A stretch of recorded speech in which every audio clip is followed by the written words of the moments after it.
I froze in the doorway, my breath caught in my throat. Emily's laughter floated through the air, that special laugh she once reserved only for me. Now it mingled with a man's deep voice coming from our living room. Our living room. In our home.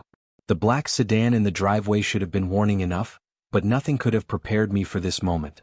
I moved silently across the entryway, my work shoes barely making a sound on the hardwood floor I'd installed with my own hands last summer. "You're absolutely terrible," Emily said, her voice carrying that playful lilt I hadn't heard in months. I peered around the corner and the scene burned itself into my memory. Emily perched on the edge of our sofa, the one we'd spent 3 weekends shopping for, wearing that red dress I hadn't seen in ages. Her hand rested casually on the knee of a man I recognized immediately as Eric, her new boss.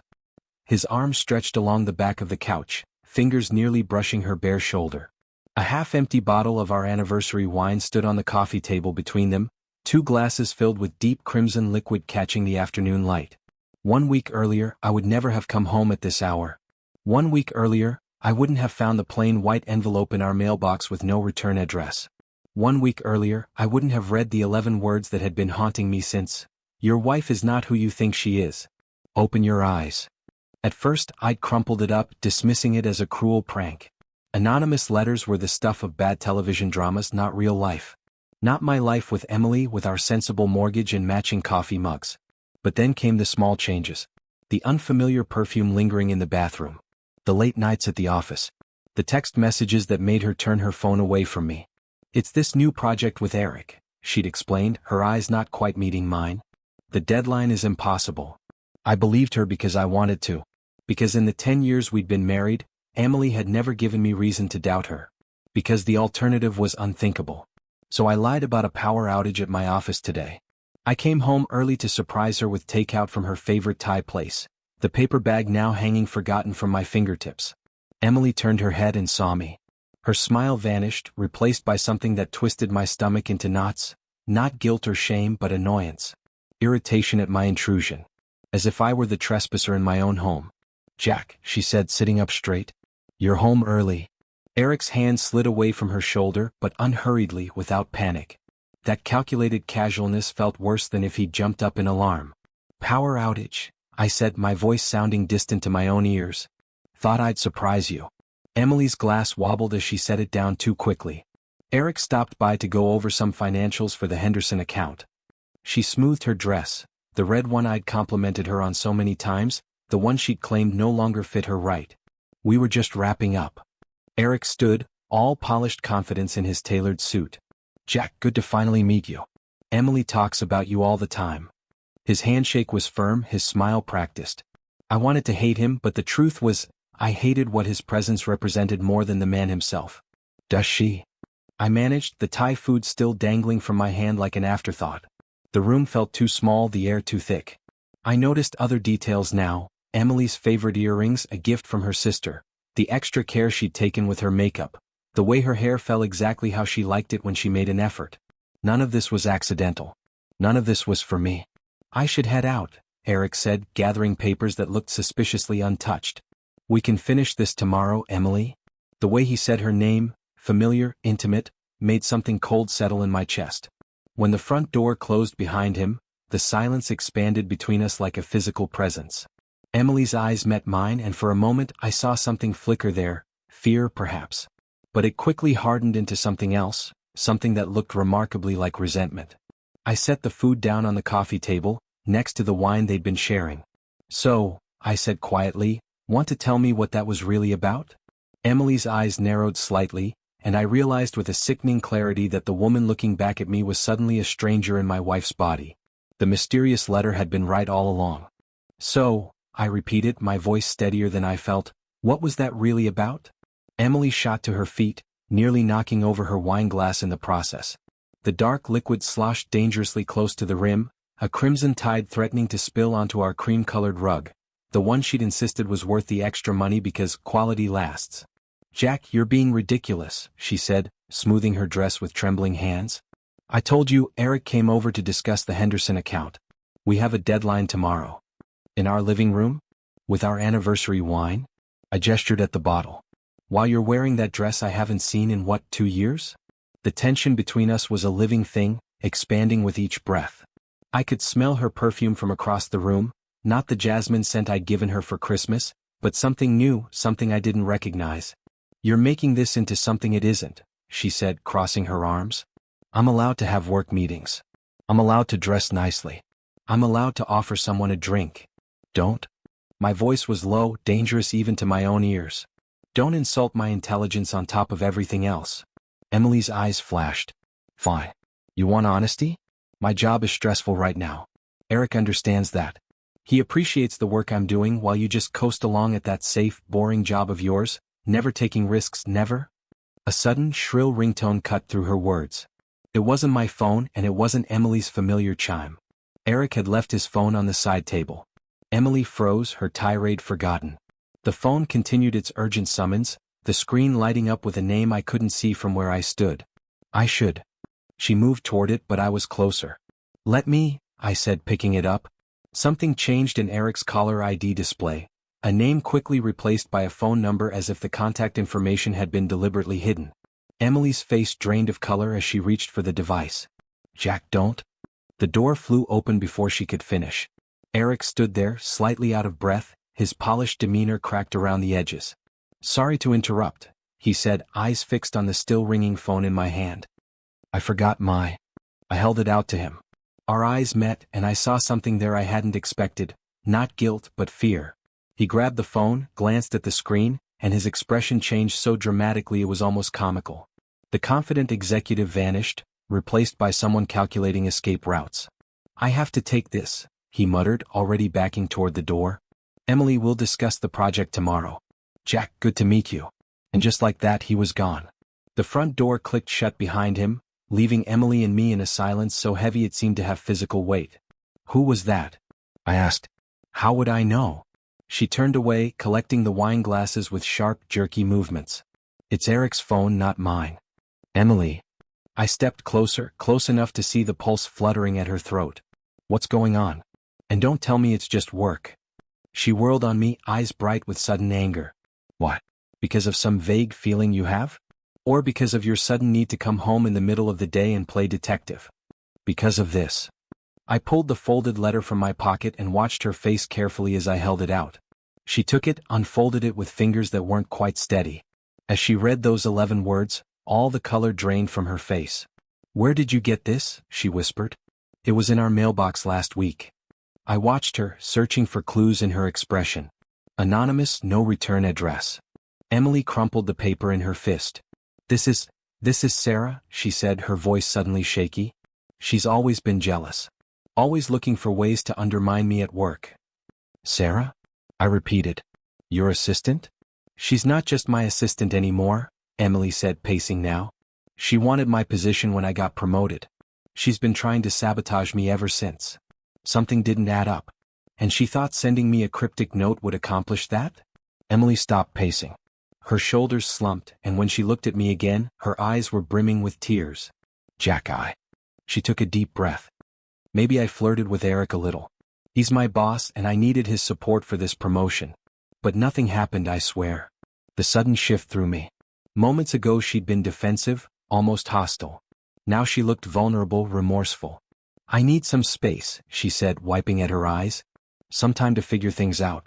This job is important to me and I'm under so much pressure. Can you trust me? Please?" I wanted to. God, I wanted to believe her more than anything. But the image of her hand on Eric's knee, her special laugh, the red dress, it all formed a picture I couldn't unsee.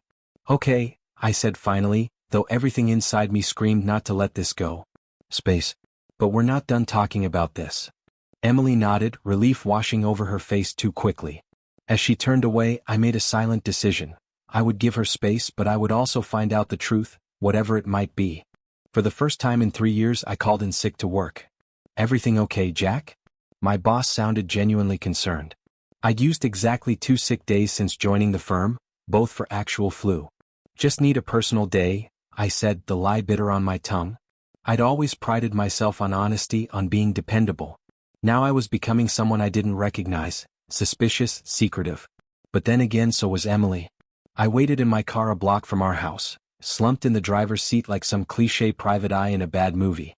When Emily's silver Audi pulled out of our driveway at 7:45, 15 minutes earlier than usual. I straightened up, giving her time to turn the corner before I started my engine. Following her was surprisingly easy. She drove directly to her office building downtown, parked in her usual spot, and disappeared through the revolving glass doors. I found a parking space across the street with a clear view of the entrance and settled in for what I assumed would be a long, uneventful wait. I was wrong. At 9:30, Emily emerged with Eric at her side. They weren't touching, weren't doing anything inappropriate, but there was an unmistakable tension between them. Even from a distance, I could see how rigid Emily's shoulders were, how Eric leaned in slightly as he spoke, his expression intense. They walked to a small cafe on the corner, not the corporate chain where most office workers got their coffee, but a quiet, upscale place with outdoor seating partially obscured by decorative planters. Perfect for conversations meant to remain private. I gave them a few minutes, then slipped on my sunglasses and baseball cap, a pathetic disguise but the best I could manage, and crossed the street. I found a newspaper someone had left behind at a bus stop and claimed a table just far enough away to avoid detection but close enough to observe. Emily was speaking rapidly, her hands making small, controlled gestures that I knew meant she was agitated. Eric kept shaking his head, running his hand through his perfectly styled hair. Neither of them touched their coffee. Then something unexpected happened. A woman approached their table, elegant, mid-50s, with steel gray hair cut in a severe bob. Something about her struck me as distinctly non-American, though I couldn't place what exactly gave me that impression. Eric saw her first. His reaction was immediate and alarming. His spine stiffened and he half rose from his chair before sinking back down. Emily turned, confusion crossing her face as the woman said something and placed what looked like a business card on the table between them. The conversation lasted less than 2 minutes. The woman did most of the talking, her posture commanding despite her small stature. Then she turned and walked away, moving with surprising quickness for someone in such high heels. Eric and Emily remained at the table for another minute, heads close together, before gathering their things and returning to the office building. I waited until they were safely inside, then made my way to the cafe. Their table had already been cleared, but I noticed a server emptying a small trash can near where they'd been sitting. I approached, fishing out my wallet. "Excuse me," I said, pulling out a 20. "I think my wife may have accidentally thrown away a business card I need. Would you mind if I checked your trash?" The server, a young man with multiple piercings, looked at the 20, then at me, clearly weighing whether this was worth potential trouble. "It's right on top," I added. "I can see the edge of it from here." With a shrug, he took the money and stepped aside. I quickly fished out the card, wiping coffee grounds from its glossy surface. "Elena Korzun, private investigator," it read in elegant script. Below that, "International Inquiries a Specialty," and a phone number with no address. My heart hammered against my ribs as I pocketed the card and walked away. A private investigator? With international connections? What kind of trouble was Emily involved in?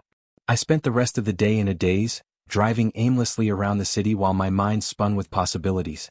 Finally, gathering my courage, I pulled into an empty parking lot and dialed the number on the card. A woman answered on the second ring, her voice accented but clear. "Korzun." "My name is Jack," I said, suddenly realizing I hadn't planned what to say. I saw you speaking with my wife today. Emily Harrison." There was a long pause. "And Eric Collins," she said finally. It wasn't a question. "Yes." Another pause. "This is not a conversation for telephone. Meet me tomorrow 10 a.m. Riverdale Cafe on 8th Street. She hung up before I could respond. I returned home before Emily, carefully arranging myself on the couch with a book I couldn't focus on. When she finally arrived at 7:30, her face was drawn, her movements tense. She checked each window, tested the front door lock twice. "Everything okay?" I asked, trying to sound normal. "Fine." Her response was clipped. "Just tired of your suspicions following me everywhere." Later, as I pretended to sleep, I heard her in the bathroom, her voice a hushed whisper. "We need to be more careful. This has gone too far." I closed my eyes, my stomach a knot of dread. Tomorrow, I would meet Elena Korzun and discover just how far too far really was. The Riverdale Cafe sat on the edge of town, a worn brick building with windows fogged by decades of coffee steam. I arrived 15 minutes early, choosing a corner table with a view of both the entrance and the back door, a precaution that would have seemed absurd to me a week ago. Elena Korzun arrived precisely at 10, scanning the cafe with practiced efficiency before approaching my table. Up close, she was more imposing than she had appeared from a distance. Her steel-gray hair framed sharp cheekbones and her eyes, a startling pale blue, missed nothing. "Jack Harrison," she said, sliding into the seat across from me. "Not a question. How did you? Your wife's surname. Simple research." She waved away the approaching server. "No coffee. This is not a social visit." I leaned forward. "What's going on with my wife? Why were you meeting with her and Eric?" Elena studied me with clinical detachment. "You don't know what you're getting involved in." "I'm already involved. She's my wife." Her lips thinned. "Sometimes what we don't know protects us." "Not anymore." I held her gaze. "Whatever's happening, I need to know. Please." Something in my voice must have reached her. She sighed, tapping her manicured nails against the table. "Your wife's boss, Eric Collins, is not who he pretends to be." Her accent became more pronounced as she lowered her voice. "He is involved in extensive money laundering operation. Very sophisticated." The world tilted beneath me. Money laundering? But Emily is financial analyst, yes? Perfect position to move money, adjust reports, hide transactions. My throat tightened. "You're saying my wife is helping him launder money? That she's a criminal?" Elena shrugged. "This I do not know yet. Evidence suggests involvement, but whether willing participant or victim of blackmail." She spread her hands. "This remains unclear." I remembered Emily's tense posture with Eric, her hushed phone conversations, the mysterious letter. None of it matched the woman I'd married. A woman who obsessively categorized our household expenses and once returned $10 to a cashier who had given her too much change. "I don't believe it," I said. "Emily wouldn't break the law." "Perhaps." Elena's expression softened slightly. "But many people are not who we think until pressure is applied. Money, threats, emotional manipulation, these are powerful forces. So what happens now?" "Now, I continue investigation." She leaned closer. "And you do nothing?" "Nothing? My wife could be in danger or criminal," she finished sharply. "Either way, confrontation is dangerous. If she is innocent, you risk alerting Collins. If not innocent..." She left the implication hanging. "I need evidence before authorities can act," she continued. "Until then, behave normally. Observe but do not confront. Understand?" I nodded, though everything in me rebelled against the idea of sitting back and watching, waiting. "Here." She slid a small card across the table, blank except for a phone number different from the one on her business card. "Emergency only. I will contact you when I have more." And with that, she was gone, leaving me with a cold coffee and colder fear in the pit of my stomach. That evening, I returned home to find Emily hunched over her laptop at the kitchen table, papers spread around her. When the door closed behind me, she jumped, quickly gathering the documents into a folder. "You startled me," she said, forcing a smile that didn't reach her eyes. "Sorry." I moved toward her, trying to glimpse what she'd been looking at. "Working late. Just catching up on some things." She closed the laptop lid. "Have you eaten?" I could heat up that leftover pasta. I watched her hands, steady now but with a tension in her fingers as they rested on the computer. I thought of Elena's warning, "Observe, don't confront." "Pasta sounds good," I said, trying to match her casual tone. Throughout dinner, I searched for signs of the woman Elena had described, a criminal or perhaps a victim. Instead, I found only my wife, familiar in her gestures, the way she pushed her hair behind her ear, the small furrow between her brows when she was thinking. But there were new things too, the way her eyes darted to her phone every few minutes, how she seemed to choose her words more carefully than before. "Everything okay with you?" she asked suddenly. "You seem distracted." "Just work stuff," I lied, hating how easily the deception came now. She nodded, accepting this without question. Had she always been so quick to believe me? Or was she simply relieved I wasn't asking questions of my own? Later that night, I woke to an empty bed. The bathroom light was off, but I could hear the faintest sound of sniffling coming from inside. I approached quietly, pressing my ear to the door. Emily was crying. My heart twisted painfully. Was this the sound of guilt? Or fear? I raised my hand to knock, to offer comfort or demand answers, I wasn't sure which. But Elena's warning echoed in my mind. Don't confront. Not yet. I returned to bed, lying awake in the darkness. My love for Emily warred with growing suspicion, leaving me torn between the desire to protect her and the fear that the woman I loved had become someone I didn't know at all. The morning light filtered through our bedroom curtains, painting gold stripes across the empty space where Emily should have been. I blinked, disoriented, then heard movement downstairs. The familiar scent of coffee drifted up, mingling with something else. The faint smell of Emily's perfume, stronger than usual as if freshly applied. I found her in the kitchen, a suitcase by her feet. She was staring out the window, coffee mug clutched in both hands like a lifeline. When she turned, I saw her face, exhausted, eyes reddened from what must have been hours of crying. "Jack," she said softly, "we need to talk." My heart hammered against my ribs. "You're leaving? Please sit down." Her voice trembled slightly. She'd never looked so vulnerable, not even on the day her father died. I lowered myself onto a kitchen chair, noticing how her hands shook as she set her mug down. She took a deep breath as if gathering courage. "I haven't been honest with you," she began, the words seeming to physically pain her. "And I can't lie anymore. I can't keep pretending." Despite everything Elena had told me, despite all my suspicions, something inside me broke at her words. The confirmation that the woman I loved had been living a double life. 6 months ago, Emily continued, her eyes fixed on the table between us, I found something at work. Discrepancies in the financial reports for our largest clients. Money moving between accounts that didn't make sense. I remained silent, letting her speak. At first, I thought it was just accounting errors. I took my concerns to Eric. Her laugh was bitter, hollow. He seemed shocked, concerned. Said he'd look into it and thank me for my diligence. Emily's fingers traced the wood grain of our kitchen table, the one we picked out together when we first moved in, arguing good-naturedly about whether oak or maple would better withstand the years ahead. A week later, Eric called me into his office after hours. He confessed that he was part of it, part of this scheme to move money for certain clients. Her voice hardened. He offered me a cut to keep quiet. Said I could make more in a month than I'd make in a year of honest work. "And you said yes?" The question escaped before I could stop it. Emily's head snapped up, her eyes flashing with hurt and anger. "No. God, Jack, is that what you think of me?" I didn't answer, couldn't answer. "I refused," she continued, softer now. "Told him I'd report everything to the authorities. That's when he showed me the documents, fabricated evidence that made it look like I'd been the one orchestrating everything from the beginning. The pieces started falling into place. He's blackmailing you." She nodded, a single tear tracking down her cheek. "He said if I didn't cooperate he'd make sure I took the fall. That I'd go to prison while he walked free. So the red dress, the flirting, the late meetings. All of it was an act." Emily wiped her cheek roughly. "I needed him to trust me. I've been gathering evidence, Jack. Real evidence that proves what he's doing and clears my name. I thought of Elena Corzin and her warnings. The woman who approached you at the cafe yesterday."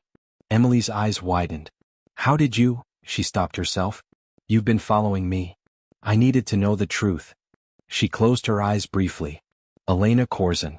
She approached us claiming to be a private investigator looking into financial irregularities."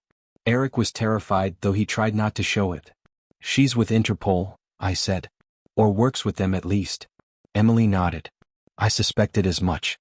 After she left, Eric was paranoid, kept asking if I'd spoken to anyone about our arrangement. That's when I knew time was running out. She gestured to the suitcase. "He suspects me now. Yesterday he caught me copying files I shouldn't have had access to. He played it cool, but I saw it in his eyes. I need to disappear for a while, just until Elena and her people can move against him. You were going to leave without telling me." It wasn't a question. Emily finally met my eyes, guilt written across her face. "To protect you. If Eric thinks you know nothing, you're safer." And I couldn't bear to, her voice broke. "I couldn't bear to see your face when I told you the truth. That I've been lying to you for months." "Did you ever?" I couldn't finish the question. "No." Her answer was firm, immediate. "Never. The flirting, the dress, all of it was to keep him close, to make him trust me. There was never anything more. I wanted to believe her, needed to believe her. The alternative was unthinkable. All those nights you came home late, the phone calls, the secrecy. I was terrified," she whispered. "Every day walking a tightrope. One wrong move and I'd lose everything, my career, my freedom. You." She reached across the table, her hand stopping just short of mine. "I know I've broken your trust. I know I should have told you everything from the beginning. But I thought I was protecting you." I looked at her hand, then at her face. The face I'd woken up to for 10 years, the face I thought I knew better than my own. I'd never felt so torn, caught between relief that she hadn't betrayed me the way I'd feared and anger that she hadn't trusted me enough to tell me the truth. "So what now?" I asked, my voice rough with emotion. Emily's answer was simple, devastating in its clarity. Now I run. And you decide if I still have a husband to come back to. You don't have to run. My own words surprised me. After everything, the lies, the secrecy, some fundamental part of me still couldn't bear the thought of Emily facing this alone. She looked up, hope and doubt warring in her expression. Jack, you don't understand how dangerous Eric is. The people he works for. Then help me understand. I moved around the table and knelt beside her chair, taking her hands in mine. They were ice cold. No more secrets, Em. We face this together or not at all. For a moment she seemed poised to argue. Then her shoulders sagged, not in defeat but in relief, as if setting down a burden she'd carried too long. Okay, she whispered. Together. I nodded, surprised by the fierce protectiveness that surged through me. I've met with Elena Corzin. Emily's eyes widened. You what? Yesterday. I found her card after your cafe meeting and called her. I explained our conversation, watching Emily's expression shift from shock to grudging admiration. You'd make a decent spy, she said, a ghost of her old smile playing at the corners of her mouth. I prefer accounting, thanks. I squeezed her hands. Elena's with Interpol or works with them. She's been tracking this operation for months. Emily nodded slowly. That makes sense. When she approached us, she hinted at knowing about international accounts. Eric nearly had a heart attack. We should call her, I said. Now before you do anything rash. Emily hesitated, then nodded. I retrieved Elena's card from my wallet and dialed the number, putting the phone on speaker between us. You ignored my instructions, was Elena's greeting, her accented voice tinged with irritation. My wife knows I've spoken with you, I said. We're done with secrets. She has evidence against Eric and his operation. A long pause followed. This complicates matters. I'm not running, Emily said firmly. Not anymore. I want to help you bring Eric down. Another pause. We should meet. 1 hour. The boathouse at Lakeside Park. Come separately. Make sure you are not followed. The line went dead. Charming woman, Emily muttered. She grows on you, I replied, trying for levity but achieving only nervous tension. We arrived at the boathouse from different directions as instructed. Elena was already waiting, her sharp eyes scanning the area continuously as we approached. Inside, she ordered, leading us into the dusty structure that smelled of old wood and lake water. She checked the windows before speaking. Tell me everything. From beginning. Emily recounted her story, more detailed now, how she discovered discrepancies in international wire transfers, how Eric had initially promised to investigate, then revealed his involvement a week later. He said it was just creative accounting at first, Emily explained. When I threatened to report him, he showed me documents that made it look like I'd been authorizing the transfers all along. Perfect forgeries with my signature. And these people he works for? Elena prompted. Eastern European connections. I've heard him on calls speaking what sounds like Russian, though I don't understand it. There are shell companies in Latvia, Estonia, Ukraine. Elena nodded, unsurprised. We have been tracking this network for over a year. You're Eric Collins, his real name is Yevgeny Kalinsky. American education but born in Belarus. I felt my jaw drop. You're kidding. I never kid about international criminals, Elena replied flatly. So what's our next move? Emily asked, her voice stronger than I'd heard it in days. Elena studied her with new respect. You have evidence, yes? Documentation of these transfers? Emily nodded. Enough to implicate Eric, Yevgeny, and trace some of the money. I've been copying files gradually, storing them in an encrypted drive. Good. But not enough, Elena said. We need final piece, the names of his high-level clients. Without this, we catch only the middle man. How do we get that information? I asked. Elena's smile was cold, calculating. Your wife becomes double agent. My stomach dropped. Absolutely not. It's too dangerous. Jack, Emily began. No, I cut her off. There has to be another way. Elena shook her head. Emily is already inside. Already has his trust, despite recent suspicions. No one else can get close enough. She's right, Emily said softly. I've come this far. I can finish this. We would need to make it convincing, Elena continued, as if my objection was already overruled. Stage dramatic separation between you two. Make Eric believe Emily is vulnerable, needs his support. I stared at her in disbelief. You want us to fake a breakup? Not just breakup. Public scene. Witnesses. Drama. Elena tapped her fingers against the weathered wooden table. Eric must believe it completely. Emily reached for my hand. Jack, this could work. One final act to end all the acting. I looked between them, my wife and this stern foreign agent, united in purpose while I floundered in their wake. How long? I asked finally. Few weeks at most, Elena replied. Once we have names, we move quickly. And where would I go? During this separation. Safe house. I arrange it. Elena checked her watch. We must begin preparations immediately. That night Emily and I lay in bed facing each other, closer than we'd been in months. The weight of what was coming hung between us, our last night together before the charade began. We've had some good times in this bed, Emily whispered, tracing her finger along my cheek. We'll have more, I promised, trying to sound more confident than I felt. She smiled sadly. Remember our third date? That picnic by the lake when it started pouring? We were soaked to the bone, I laughed softly. You still looked beautiful. We spent the night that way, reminiscing, holding each other, aware that by this time tomorrow, we would be playing the roles of betrayed husband and unfaithful wife. Our future hanging on how convincingly we could lie to the world about the truth of our marriage. You bastard. Emily's voice cracked as she hurled the glass of water in my face. 3 years of my life wasted on you. The restaurant fell silent. Dozens of eyes turned to witness our disintegrating marriage, exactly as planned. I rose slowly, water dripping from my chin, playing my part. Maybe if you weren't working late every night with your boss, we wouldn't be here. The maitre d' approached cautiously.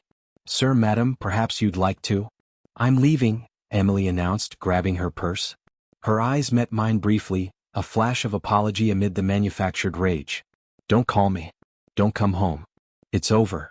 She stormed out, leaving me standing there, soaked and seemingly heartbroken. I knew several of Eric's associates frequented this restaurant.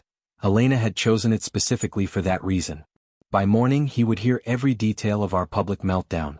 3 days later, I was living in a sparsely furnished apartment across town, courtesy of Elena. My only contact with Emily came through encrypted messages on burner phones.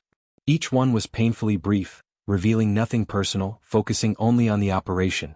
He invited me to dinner tonight. Showing sympathy. Making progress. I stared at her message, imagining Eric's false concern, his calculated moves to get closer to my wife. Even knowing it was all an act on Emily's part, jealousy burned in my chest. I typed back a simple acknowledgement, then paced the small apartment like a caged animal. The next afternoon someone knocked on my door. I tensed. No one was supposed to know this location. Peering through the peephole I saw a familiar face, Sarah, Emily's colleague. Jack, she called. I know you're in there. Your car's outside. I opened the door reluctantly. Sarah. How did you find me? She pushed past me into the apartment. I followed you from your office. Why are you living in this dump? Emily and I are taking some time apart, I said, the rehearsed line feeling bitter on my tongue. Sarah's expression softened with pity. I know. Everyone at work knows. She hesitated, then pulled out her phone. I thought you should see this. She showed me a photo, Emily and Eric at some rooftop bar, his arm around her waist, her head tilted back in laughter. The timestamp showed it was from last night. I'm sorry, Sarah said. I thought you deserved to know. I stared at the image, forcing the appropriate reaction, clenched jaw, whitened knuckles, when what I really felt was fear for Emily, so deep in this dangerous game. They've been like this all week, Sarah continued. Ever since you two split. I always thought there was something between them, but I never wanted to. Thank you for showing me, I cut her off, unable to bear more details of my wife's pretend affair. After Sarah left, I messaged Elena about the visit. Her response was immediate. This works in our favor. Jealous husband narrative strengthens cover. 2 days later, I found myself across the street from Eric's office building. Acting on Elena's instructions, I waited until he emerged, then approached him with the unsteady gait of a man who'd been drinking. Collins? I shouted. You happy now? Got what you wanted? Eric turned, surprise quickly masked by smug satisfaction. Jack. I heard about your situation with Emily. Unfortunate. Don't pretend you're not loving every minute, I slurred, moving closer. You've wanted her from day one. A small crowd of office workers gathered, sensing drama. Eric glanced around, clearly uncomfortable with the public confrontation. You're drunk, he said dismissively. Go home before you embarrass yourself further. I lunged forward, grabbing his jacket lapels, using the movement to slip Elena's tiny listening device into his inner pocket. "Stay away from my wife." 2 security guards appeared, pulling me back. "Sir, you need to leave." "It's fine," Eric said smoothly, straightening his jacket. "He's going through a difficult time." His condescension was perfect, making my role easier to play. I allowed the guards to escort me off the property, shouting accusations until I was out of sight. Back in my apartment, I activated the receiver linked to the bug. For hours, nothing interesting, business calls, mundane conversations. Then just after 9 p.m., Eric's voice came through clearly. "The husband made a scene today." "No, nothing serious." "She's completely on board now, thinks I'm her savior." "Of course I'll handle her once we have everything transferred. If she becomes a problem, we'll deal with it like we always do." My blood turned to ice. A second voice with a heavy Eastern European accent responded, "Good.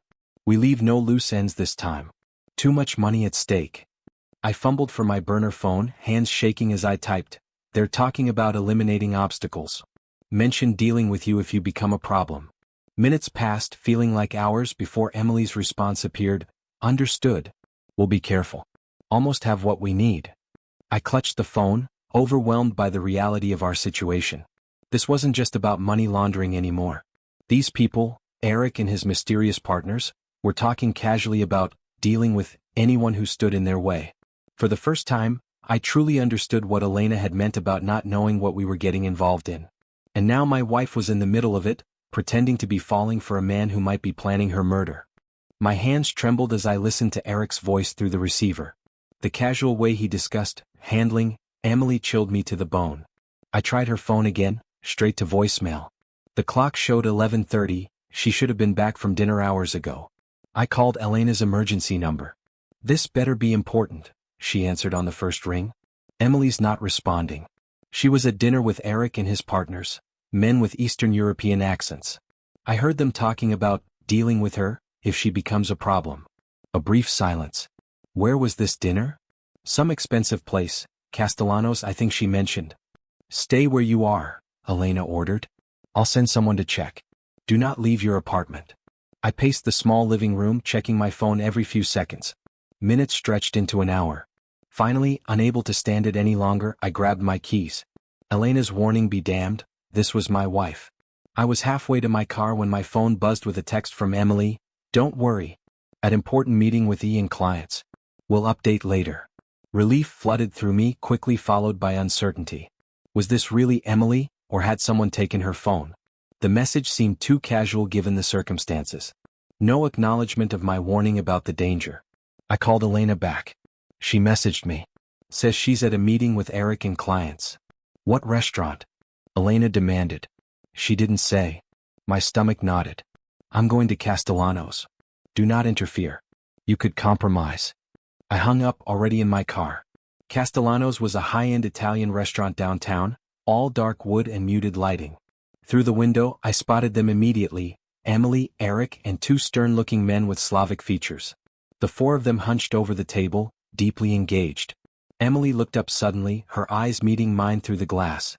A flash of panic crossed her face, and she gave an almost imperceptible shake of her head. "Go away." One of the men noticed her reaction and followed her gaze. I ducked back, but not fast enough. He murmured something to the others. Heart pounding, I retreated to the shadows of a nearby alley. I'd compromised everything with my impulsive need to protect her. The sound of the restaurant door opening sent me deeper into the darkness. Footsteps approached, deliberate, unhurried. I backed away, turning to find the alley blocked by a dumpster. Trap. The footsteps stopped. I held my breath, pressing myself against the brick wall. Then my phone vibrated loudly in my pocket. The footsteps quickened. I abandoned stealth and ran, vaulting over the dumpster with an athleticism born of pure adrenaline. Behind me, someone shouted in a language I didn't understand. I sprinted through interconnected alleys, taking random turns, the sounds of pursuit gradually fading. 6 blocks away, I finally stopped, lungs burning, to check my phone. Emily had sent a text. "You're in danger. Meet at our place in 1 hour. Come alone." Our place. She meant the lake where we'd had our first date, the same spot where I'd proposed 3 years later. I checked around me for followers, then headed for my car, taking a circuitous route to ensure I wasn't being tracked. The drive to the lake felt interminable. Every passing car seemed suspicious, every shadow potentially hiding one of Eric's associates. I parked half a mile from our usual spot and approached on foot, using the wooded path that bordered the water. The lake stretched before me, a silver mirror reflecting the three-quarter moon. I scanned the shoreline, looking for Emily among the dark shapes of trees and boulders. Jack. I whirled around. Emily emerged from the shadows, her face pale in the moonlight. Without a word, she threw herself into my arms, her body trembling against mine. I thought they'd found you, she whispered. When I saw you outside the restaurant and then Vasily went after you? I held her tightly, breathing in her familiar scent. What happened? Are you okay? She nodded against my chest. Eric suspected me after he caught me copying files yesterday. Tonight was a test, dinner with his real bosses. The men with the accents. Bratva. Russian mafia. She pulled back to look at me, her eyes wide with fear. These aren't just financial criminals, Jack.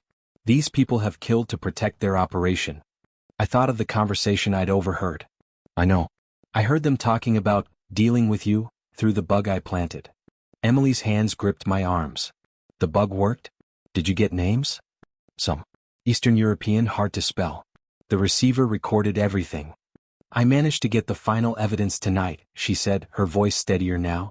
Account numbers, client names, everything Elena needs. I sent her a copy before coming here. So it's over? I asked, hardly daring to hope. Emily shook her head. Not yet. Eric suspects something. When you showed up outside the restaurant, it confirmed his doubts about me.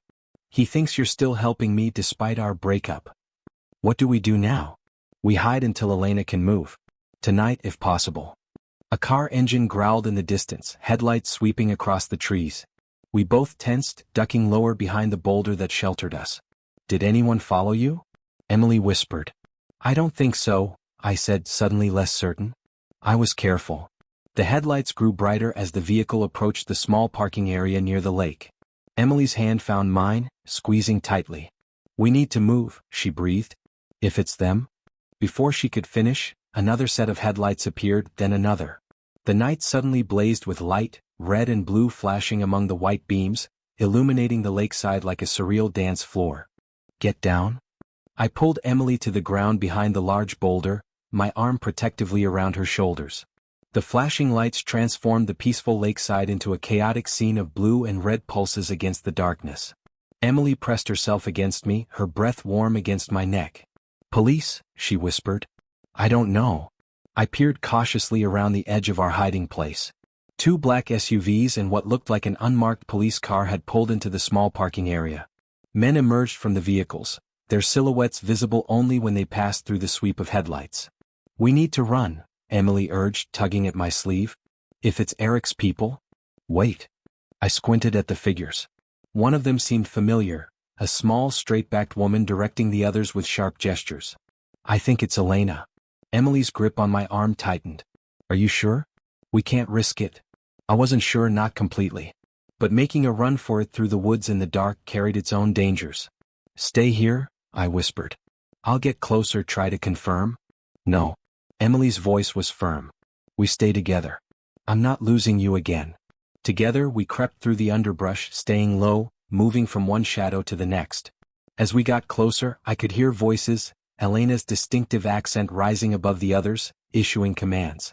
Secure the perimeter. 2 teams, suspect they are armed.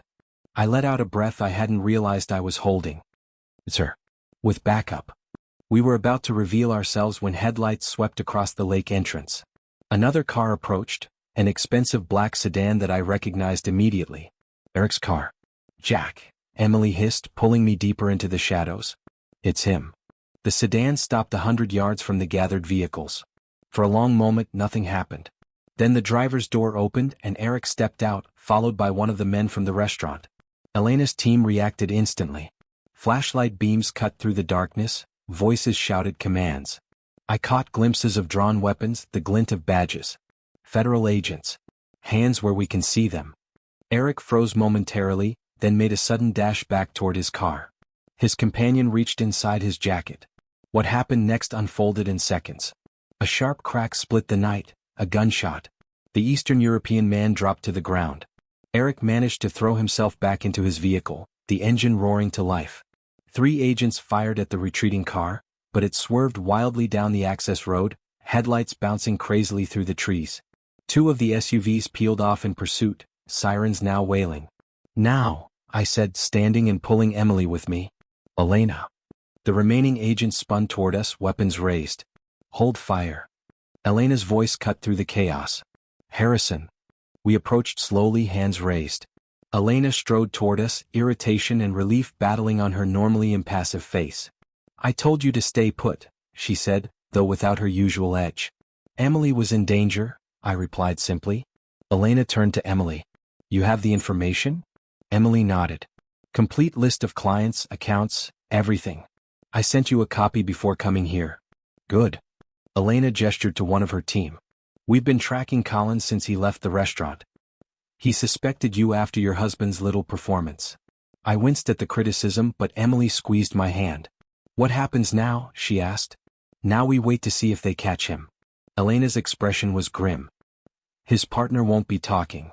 She glanced toward where paramedics were attending to the fallen man. "Is he?" I couldn't finish the question. "He pulled a weapon," Elena said flatly. They responded appropriately. The reality of what we'd become involved in hit me anew. This wasn't some financial scandal anymore. People were dying. My wife had been in the same room with killers, pretending to be one of them. Emily must have sensed my thoughts. "It's over now," she whispered, though we all knew it wasn't, not while Eric remained at large. Elena directed us to one of the remaining vehicles. "We'll take you to a secure location. Both of you need protection until this is resolved."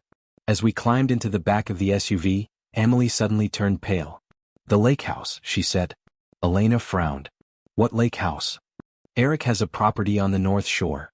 It's not in his name, it belongs to a shell company called Azure Holdings. He mentioned it once when he was trying to impress me, said it was where they handled special business." Elena was already on her radio, relaying the information to the pursuit team. I watched her face, trying to gauge whether this new lead would make a difference. The agent driving us started the engine. Through the window, I could see the lake's surface, dark and still beneath the moon. This place that held so many happy memories for us. Our first date, my proposal, now tainted by this night's violence. Emily leaned against me, exhaustion evident in every line of her body. "I'm sorry," she murmured. "I never meant for any of this to touch you." I wrapped my arm around her shoulders, pulling her close. "We're in this together, remember? For better or worse." As we pulled away from the lake, red and blue lights still pulsing through the trees, I realized how literal those wedding vows had become. We had certainly seen the worst now: lies, danger, violence. If we survived this, I hoped we'd find our way back to better. But first we had to make it through the night.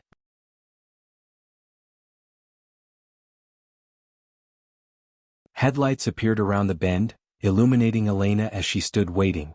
Not police lights this time, but the steady beams of normal vehicles. The crisis finally passed.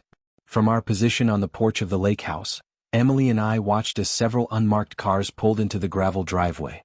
6 months had passed since that night by the lake, 6 months of testimonies, depositions, and waiting for the justice system to grind forward. "Ready for this?" I asked, squeezing Emily's hand. She nodded, her smile tentative but genuine. "More than ready." Elena emerged from the lead car, looking almost unrecognizable in casual clothes.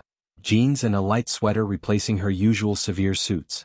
Behind her came 2 agents we'd worked with throughout the investigation. "Harrison," Elena called in greeting, her accent still pronounced but her manner warmer than I'd ever seen it. "Good news at last." We met them halfway down the path. "They're all convicted?" Emily asked. Elena nodded. "Final sentences handed down this morning. Your testimony was crucial. 12 years for Collins, or Kalinsky as he must now acknowledge. 20 for his Bratva connections." The relief that washed over Emily's face made her look years younger. She'd been carrying this weight for so long, first alone, then with me, but always with the knowledge that the men who had threatened her remained in the world.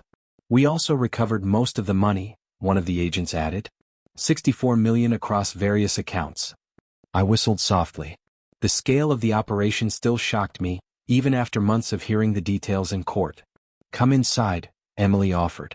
"We have coffee or something stronger if you prefer."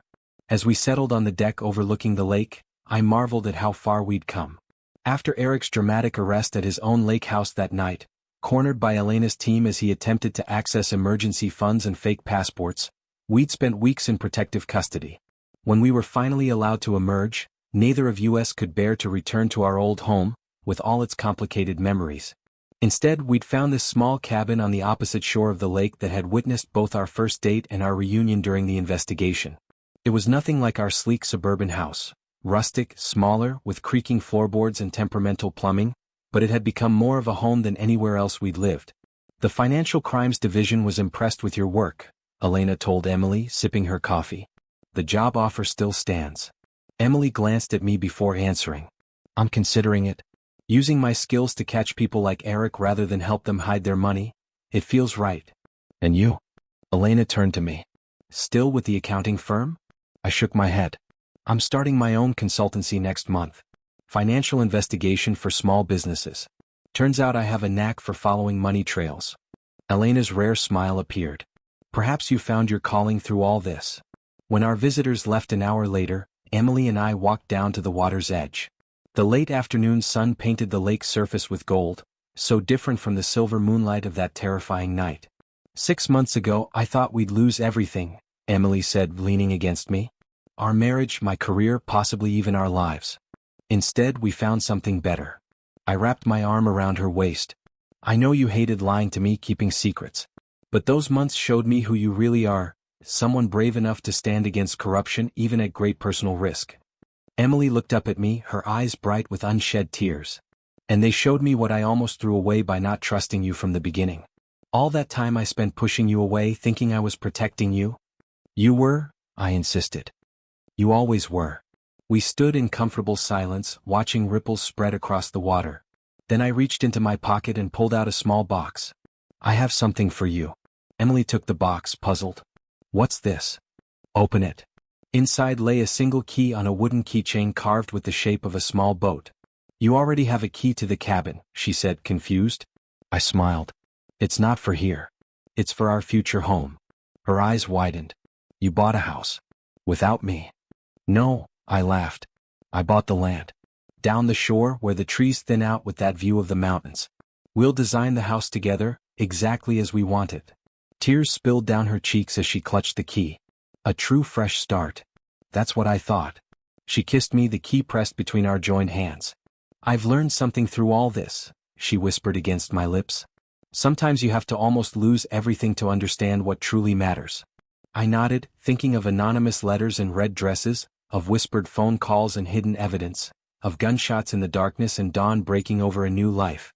What matters, I said, holding her close as the warm breeze rustled through the trees, is that we found our way back to each other. Everything else is just details. As the sun began its descent toward the horizon, we stood together at the edge of the water, watching its golden light transform ordinary ripples into something beautiful, something new. The beginning that comes after an ending.